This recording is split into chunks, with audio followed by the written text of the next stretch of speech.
Salut tout le monde, j'espère que vous allez bien. J'ai un petit partage. Je vais commencer par une petite histoire que j'avais vu une vidéo d'un homme qui était islam, mais il est converti, il croyait maintenant en Jésus et il a commencé à faire de grandes choses. Il faisait des conférences. Il prêchait, il voyageait, il faisait beaucoup de choses. Il a même beaucoup de vidéos sur YouTube. Excusez. Mais maintenant, il est tombé malade. Il a eu le cancer. Et les docteurs ne pouvaient rien faire. Donc, le cancer, ça a duré longtemps. Et les docteurs ne pouvaient rien faire. On l'a mis dans les soins palliatifs. Et là, on attendait jusqu'à qu'il meure. Là, ça, c'était comme un de ses dernières vidéos, pas son dernier vidéo qu'il a fait, mais parmi les dernières vidéos qu'il a fait, là il demandait de la prière, que les gens puissent prier pour lui, qu'il soit guéri, parce que Dieu avait guéri Lazare. Lazare, pas guéri Lazare, mais ressuscité Lazare, s'il était mort il y a 4 jours, c'était le 4e jour, Jésus l'a ressuscité. Donc il croyait vraiment à l'impossible, que Dieu peut faire l'impossible, Jésus peut faire l'impossible. Mais en même temps, il disait que ce qui est difficile pour lui, il dit, où se tient ma foi par rapport à cette situation, où se tient ma foi? Alors si Jésus ne me guérit pas, où se tient ma foi? Et ça m'a fait penser vraiment que, où se tient notre foi? Est-ce que notre foi est basée sur les richesses de ce monde, ou est-ce que notre foi est basée sur le fait que, sur ce qu'on reçoit à cause de notre foi en Jésus? Est-ce que notre foi est basée sur le fait qu'on a la liberté?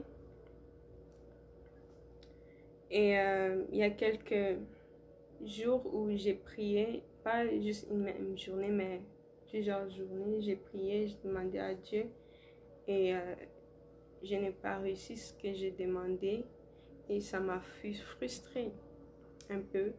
Et je suis tombée, je peux dire, dans la mini-dépression et je voulais rien faire, je voulais juste regarder la télé pour comme sortir de ma tête.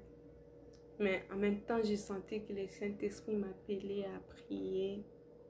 Mais j'ignorais, c'est comme si j'ignorais, je voulais juste rester regarder la télé, rien faire du tout. Et après, j'ai lu un livre sur le Saint-Esprit qui m'a causé à me repentir parce que je vis vraiment que j'ignorais le Saint-Esprit. C'était pas bien pour ma vie spirituelle. C'était pas bien, c'était non, je peux pas faire ça. Et je me suis repentie. Et maintenant, ça va bien. Et, mais ça a servi aussi à me faire aussi comprendre ces versets que je vais vous lire. 1 Pierre chapitre 1, verset 7. La version Summer, ça dit, « Celle-ci sert à éprouver la valeur de votre foi.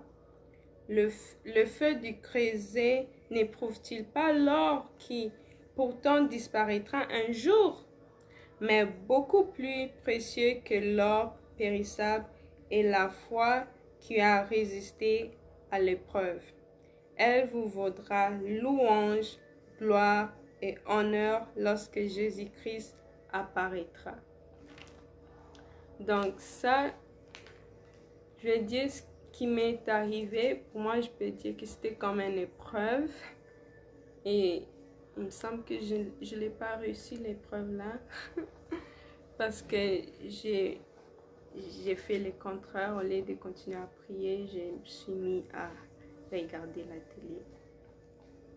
Donc, ici, Dieu me montre que l'épreuve sert à montrer la valeur à éprouver la valeur de notre foi, à montrer vraiment que où se tient notre foi. Est-ce que notre foi se tient à la personne de Jésus ou ça se tient à les choses qu'on va recevoir à cause de notre foi en Jésus? C'est pour ça que la Bible nous dit aussi que on doit s'examiner. Si on lit 2 Corinthiens, chapitre 13, verset 5, « Examinez-vous vous-même pour savoir si vous êtes dans la foi. Éprouvez-vous vous-même. Ne connaissez-vous pas que Jésus-Christ est en vous, à moins peut-être que vous ne soyez réprouvés. » Si la Bible nous dit de s'examiner, en même temps aussi, ça nous montre que l'épreuve veut nous montrer vraiment là où notre foi se tient. Et une autre chose que je vois dans ces versets, c'est l'amour de Jésus. Dieu nous montre son amour. Il ne veut pas qu'on vit une vie des mensonges. Il ne veut pas qu'on vit dans le mensonge, genre, on croit qu'on est vraiment en Dieu, mais pour vrai, on n'est pas en Dieu. Il ne veut pas qu'on vit comme ça. C'est pour ça qu'il veut nous éprouver. Il veut éprouver notre foi. Si on regarde Matthieu chapitre 7, verset 22, « Plusieurs me diront en ce jour-là, Seigneur, Seigneur, n'avons-nous pas prophétisé par ton nom? N'avons-nous pas chassé des démons par ton nom? Et n'avons-nous pas fait beaucoup de miracles par ton nom? » Oui, imagine si tu te mets sur, je sais pas, tu te mets sur quelque chose ou une table et tu penses que cette table est stable, mais genre après 2 minutes, ça tombe. C'est comme si, par exemple, si ta foi est sous les choses du monde, les conforts du monde, la luxe, la liberté, toutes les choses qui ne sont pas mal, mais genre si c'est là aussi, si les choses là partent et tu vas pas croire en Dieu, si Dieu prend tout ce qui t'appartient, c'est pas Dieu qui prend, mais si par exemple comme Job, l'ennemi avait détruit sa vie, il avait détruit tout, mais Job est resté en Dieu. Il a cru toujours en Dieu, même si sa situation était vraiment mal. Est-ce que moi et toi, si les choses comme qui est arrivé à Job, si ça nous arrive à nous, est-ce que notre foi va être toujours en Dieu? Ou est-ce qu'on va dire que Dieu n'existe plus? Et Dieu n'est plus là, Dieu ne m'aime pas, Dieu ceci et Dieu c'est ça. Donc Dieu ne veut pas qu'on vit dans le mensonge. Il ne veut pas qu'on se réveille, genre Jésus retourne puis Dieu dit que je ne te connais pas. Parce que notre foi n'était pas genuine. J'aime comme ça dit en anglais, the proven genuineness of your faith. Puis pour continuer, je vais lire encore les mêmes versets, mais juste 2 phrases. Ça dit, « Celle-ci sert à éprouver la valeur de votre foi. Elle vous vaudra louange, gloire et honneur lorsque Jésus-Christ apparaîtra. » Ce qui m'est venu en tête quand j'ai lu la dernière partie du verset, c'est le fait que on est co-héritière avec Christ, donc on va être glorifié avec Christ. Et l'honneur, si on regarde dans Matthieu 25, verset 23, c'est les paraboles des talents. Ça dit, son maître lui a dit, « C'est bien, bon et fidèle serviteur. » Et c'est comme quand Jésus va venir, si notre foi vraiment était en lui, ancrée en Christ, et pas en des choses périssables, Jésus, il va nous dire, « Well done, good and faithful servant. » Dieu va nous honorer après toutes les épreuves, tout ce qu'on va vécu, tout ce qu'on va expérimenter dans ce monde, fait qu'on va se tenir à la fin.